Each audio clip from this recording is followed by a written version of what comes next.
When I came home to West Egg that night, I was afraid, for a moment, that my house was on fire. 2 o'clock, and the whole corner of the peninsula was blazing with light, which fell unreal on the shrubbery and made thin, elongating glints upon the roadside wires. Turning a corner, I saw that it was Gatsby's house, lit from tower to cellar. At first I thought it was another party, a wild rout that had resolved itself into hide-and-go-seek, or sardines in the box, with all the house thrown open to the game.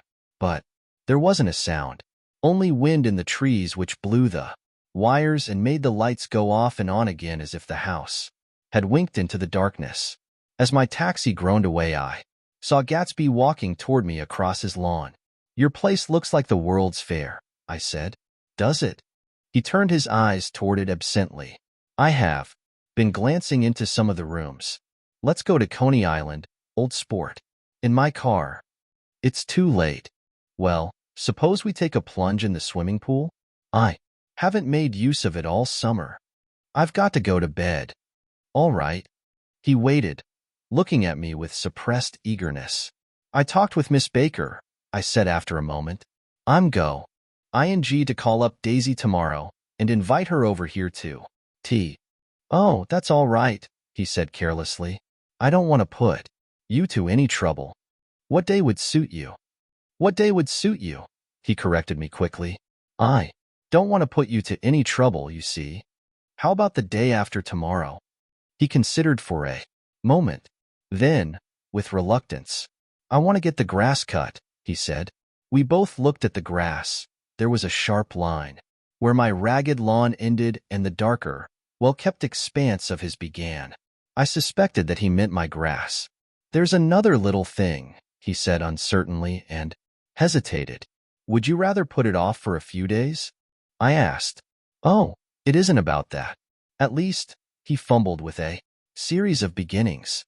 "Why?" I thought. "Why, look here, old sport, you don't make much money, do you?" "Not very much." This seemed to reassure him, and he continued more confidently. "I thought you didn't, if you'll pardon you see, I carry on a little business on the side, a sort of sideline, you understand. And I thought that if you don't make very much, you're selling bonds, aren't you, old sport? Trying to. Well, this would interest you. It wouldn't take up much of your time, and you might pick up a nice bit of money.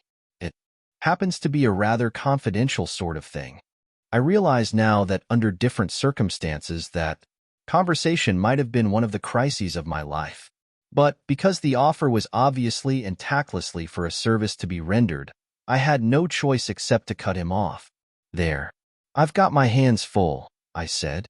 "I'm much obliged, but I couldn't take on any more work." "You wouldn't have to do any business with Wolfsheim." Evidently he thought that I was shying away from the connection mentioned at lunch, but I assured him he was wrong. He waited a moment longer, hoping I'd begin a conversation, but I was too absorbed to be responsive, so he went unwillingly home. The evening had made me lightheaded and happy. I think I walked into a deep sleep as I entered my front door. So I didn't know whether or not Gatsby went to Coney Island, or for how many hours he glanced into rooms while his house blazed gaudily on. I called up Daisy from the office next morning and invited her to come to tea. "Don't bring Tom," I warned her. "What?" "Don't bring Tom." "Who is Tom?" she asked innocently. The day agreed upon was pouring rain.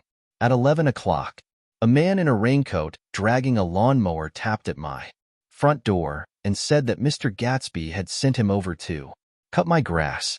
This reminded me that I had forgotten to tell my Finn to come back, so I drove into West Egg Village to search for her among soggy whitewashed alleys and to buy some cups and lemons and flowers.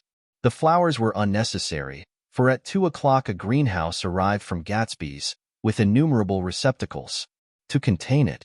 An hour later the front door opened nervously, and Gatsby in a white flannel suit, silver shirt, and gold-colored tie hurried in.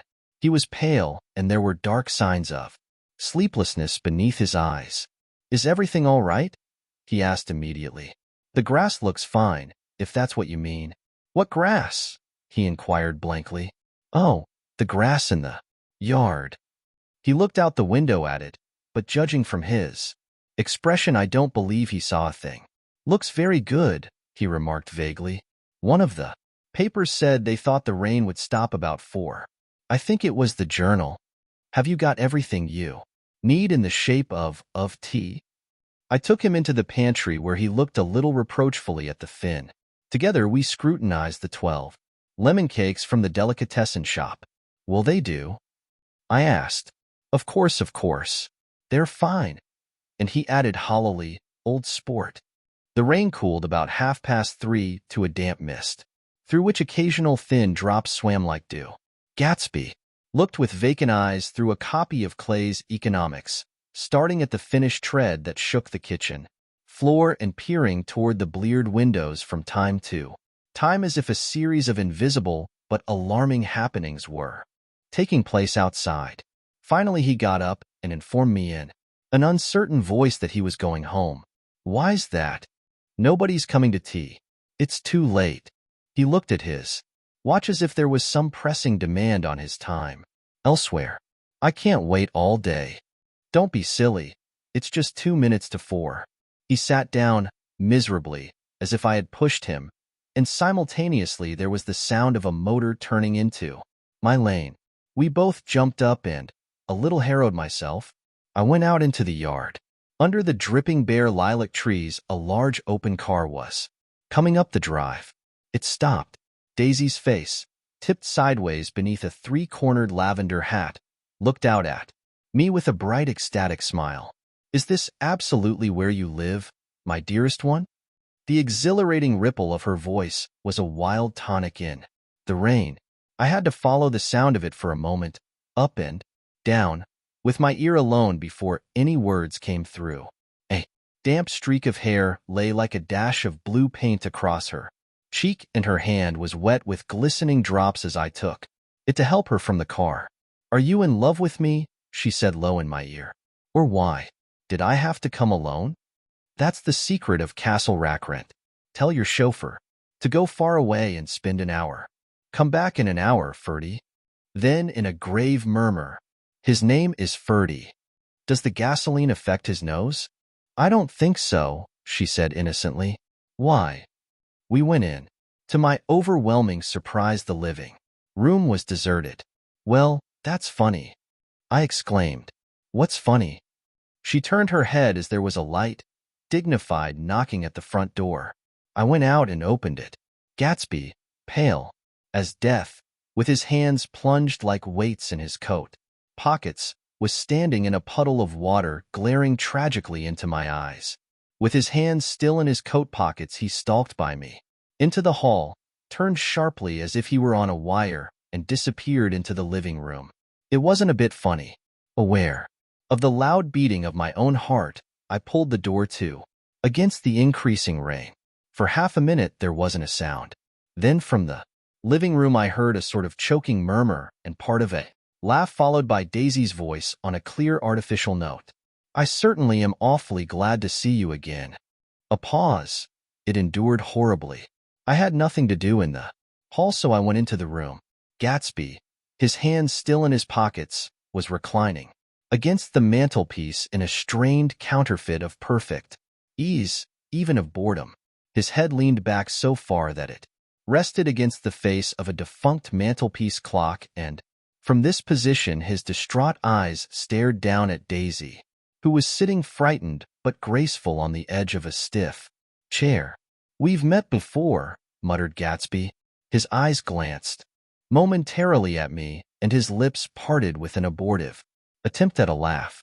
Luckily the clock took this moment to tilt dangerously at the pressure of his head, whereupon he turned and caught it with trembling fingers and set it back in place.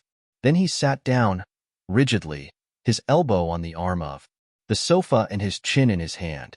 I'm sorry about the clock, he said. My own face had now assumed a deep tropical burn. I couldn't muster up a single commonplace out of the 1,000 in my head. It's an old clock, I told them idiotically. I think we all believed for a moment that it had smashed in pieces on the floor. We haven't met for many years, said Daisy, her voice as matter of fact as it could ever be. 5 years next November. The automatic quality of Gatsby's answer set us all back. At least another minute.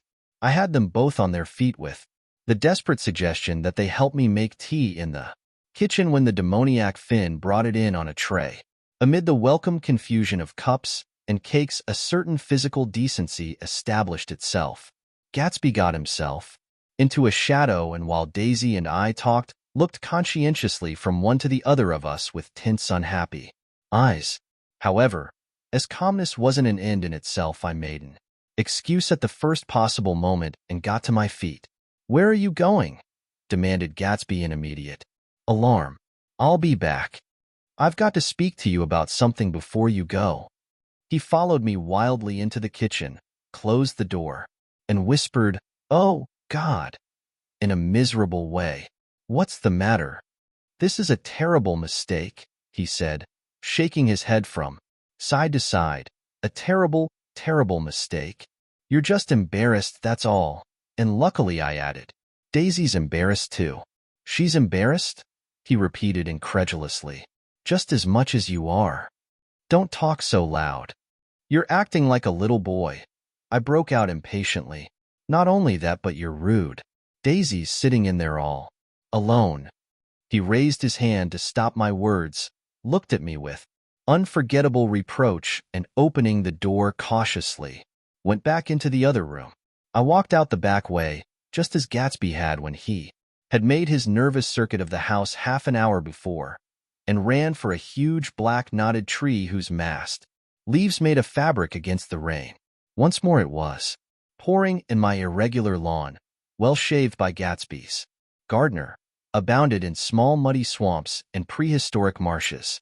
There was nothing to look at from under the tree except Gatsby's enormous house, so I stared at it, like Kant at his church steeple, for half an hour.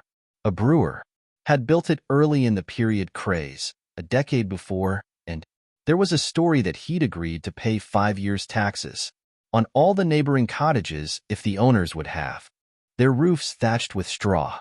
Perhaps their refusal took the heart out of his plan to found a family. He went into an immediate decline.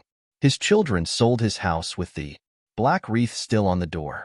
Americans, while occasionally willing to be serfs, have always been obstinate about being peasantry. After half an hour, the sun shone again, and the grocer's automobile rounded Gatsby's drive with the raw material for his servant's dinner. I felt sure he wouldn't eat a spoonful. A maid began opening the upper windows of his house, appeared momentarily in each, and, leaning from a large central bay, spat meditatively into the garden. It was time I went back. While the rain continued, it had seemed like the murmur of their voices, rising and swelling a little, now and then, with gusts of emotion. But in the new silence, I felt that silence had fallen within the house too. I went in, after making every possible noise in the kitchen short of pushing over the stove, but I don't believe they heard a sound. They were sitting at either end of the couch, looking at each other as if some question had been asked, or was in the air, and every vestige of embarrassment was gone. Daisy's face was smeared with tears, and when I came in, she jumped up and began wiping at it with her handkerchief before a mirror. But there was a change in Gatsby that was simply confounding. He literally glowed. Without a word or a gesture of exultation, a new well-being radiated from him and filled the little room. "Oh, hello, old sport," he said, as if he hadn't seen me for years. I thought for a moment he was going to shake hands. "It's stopped raining." "Has it?" When he realized what I was talking about, that there were twinkle bells of sunshine in the room, he smiled, like a weatherman, like an ecstatic patron of recurrent light, and repeated the news to Daisy. "What do you think of that?" "It's stopped raining." "I'm glad, Jay."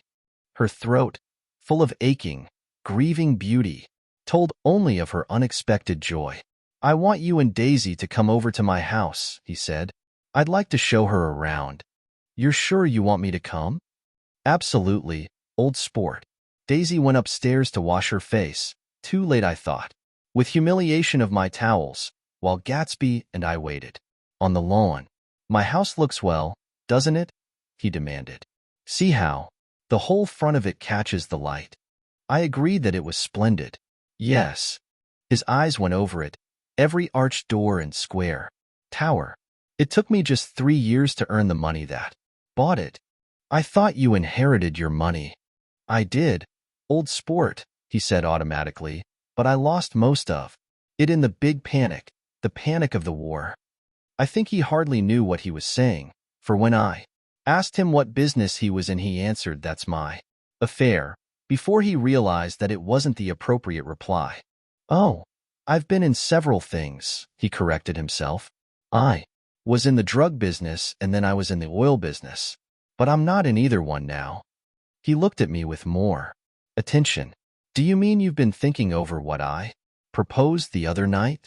Before I could answer, Daisy came out of the house and 2 rows of brass buttons on her dress gleamed in the sunlight. "That huge place there," she cried, pointing. "Do you like it?"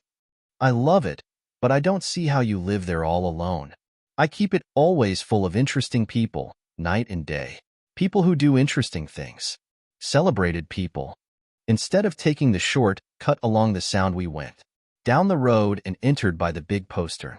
With enchanting murmurs, Daisy admired this aspect or that of the feudal silhouette against the sky, admired the gardens, the sparkling odor of jonquils and the frothy odor of hawthorn and plum blossoms and the pale gold odor of kiss-me-ath gate.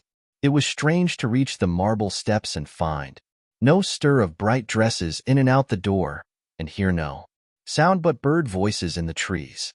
And inside, as we wandered through Marie Antoinette music rooms and restoration salons, I felt that there were guests concealed behind every couch and table, under orders to be breathlessly silent until we had passed through. As Gatsby closed the door of the Merton College Library, I could have sworn I heard the owl-eyed man break into ghostly laughter.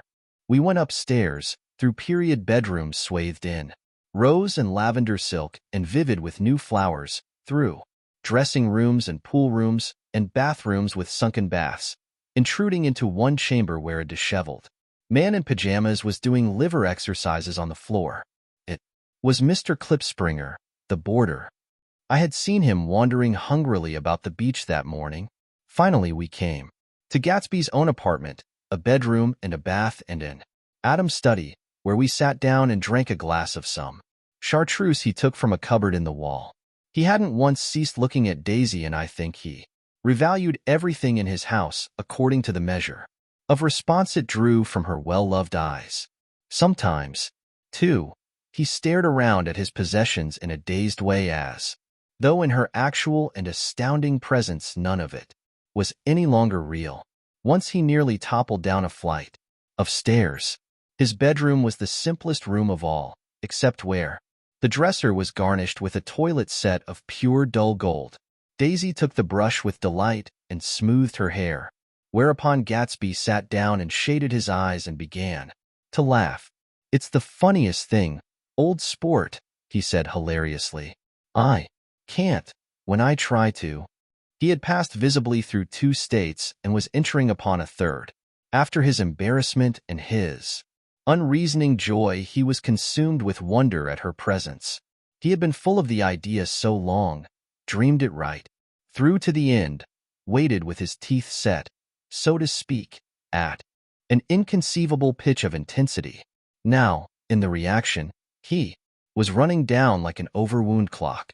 Recovering himself in a minute, he opened for us 2 hulking patent cabinets which held his mass suits and dressing gowns and ties and his shirts, piled like bricks in stacks a dozen high.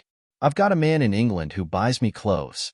He sends over a selection of things at the beginning of each season, spring and fall." He took out a pile of shirts and began throwing them, one by one, before us, shirts of sheer linen and thick silk and fine flannel which lost their folds as they fell and covered the table in many-colored disarray. While we admired, he brought more, and the soft rich heap mounted higher, shirts with stripes and scrolls and plaids and coral and apple green and lavender and faint orange with monograms of Indian blue. Suddenly, with a strained sound, Daisy bent her head into the shirts and began to cry stormily. "They're such beautiful shirts," she sobbed. her voice muffled in the thick folds. It makes me sad because I've never seen such beautiful shirts before. After the house, we were to see the grounds and the swimming pool and the hydroplane and the midsummer flowers, but outside Gatsby's window it began to rain again. So we stood in a row looking at the corrugated surface of the Sound. If it wasn't for the mist, we could see your home across the bay, said Gatsby. You always have a green light that burns all night at the end of your dock. Daisy put her arm through his abruptly, but he seemed absorbed in what he had just said. Possibly it had occurred to him that the colossal significance of that light had now vanished forever, compared to the great distance that had separated him from Daisy. It had seemed very near to her, almost touching her. It had seemed as close as a star to the moon. Now it was again a green light on a dock. His count of enchanted objects had diminished by one. I began to walk about the room, examining various indefinite objects in the half-darkness. A large photograph of an elderly man in yachting costume attracted me, hung on the wall over his desk. Who's this? That's Mr. Dan Cody, old sport. The name sounded faintly familiar. He's dead now. He used to be my best friend years ago. There was a small picture of Gatsby, also in yachting costume, on the bureau. Gatsby with his head thrown back, defiantly, taken apparently when he was about 18. I adore it, exclaimed Daisy. The pompadour. You never told me you had a pompadour, or a yacht. Look at this, said Gatsby quickly. Here's a lot of clippings about you. They stood side by side examining it.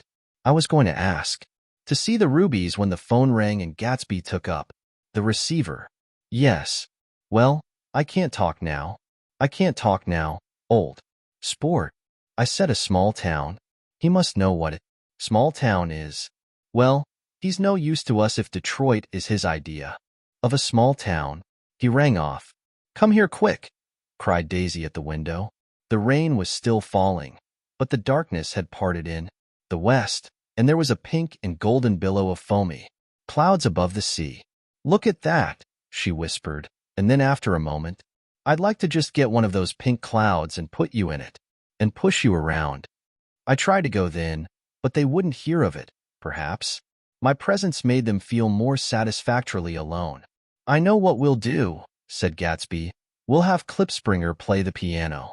He went out of the room calling Ewing, and returned in a few minutes accompanied by an embarrassed, slightly worn young man with shell-rimmed glasses and scanty blonde hair. He was now decently clothed in a sport shirt, open at the neck, sneakers, and duck trousers of a nebulous hue. Did we interrupt your exercises? Inquired Daisy politely. I was asleep, cried Mr. Klipspringer, in a spasm of embarrassment. That is, I'd been asleep. Then I got up. Klipspringer plays the piano, said Gatsby, cutting him off. Don't you, Ewing, old sport? I don't play well. I don't. I hardly play at all. I'm all out of prac. We'll go downstairs, interrupted Gatsby. He flipped a switch. The gray windows disappeared as the house glowed, full of light. In the music room, Gatsby turned on a solitary lamp. Beside the piano, he lit Daisy's cigarette from a trembling match and sat down with her on a couch far across the room where there was no light save what the gleaming floor bounced in from the hall. When Klipspringer had played The Love Nest, he turned around on the bench and searched unhappily for Gatsby in the gloom. I'm all out of practice, you see. I told you I couldn't play. I'm all out of prac. Don't talk so much, old sport, commanded Gatsby. Play. In the morning. In the evening. Ain't we got fun? Outside the wind was loud, and there was a faint flow of thunder along the Sound. All the lights were going on. In West Egg now, the electric trains, men carrying, were plunging home through the rain from New York. It was the hour of a profound human change, and excitement was generating on the air. One thing's sure and nothing sure. The rich get richer and the poor get children. In the meantime, in between time, as I went over to say goodbye, I saw that the expression of Bewilderment had come back into Gatsby's face, as though a faint doubt had occurred to him as to the quality of his present happiness. Almost 5 years. There must have been moments even that afternoon when Daisy tumbled short of his dreams, not through her own fault but because of the colossal vitality of his illusion. It had gone beyond her, beyond everything. He had thrown himself into it with it, creative passion, adding to it all the time, decking it out with every bright feather that drifted his way. No amount of fire or freshness can challenge what a man will store up in his ghostly heart. As I watched him, he adjusted himself a little, visibly. His hand took hold of hers, and as she said something low in his ear, he turned toward her with a rush of emotion. I think that voice held him most with its fluctuating, feverish warmth because it couldn't be overdreamed. That voice was a deathless song. They had forgotten me, but Daisy glanced up and held out her hand. Gatsby didn't know me now at all. I looked once more at them, and they looked back at me, remotely, possessed by intense life. Then I went out of the room and down the marble steps into the rain, leaving them there together.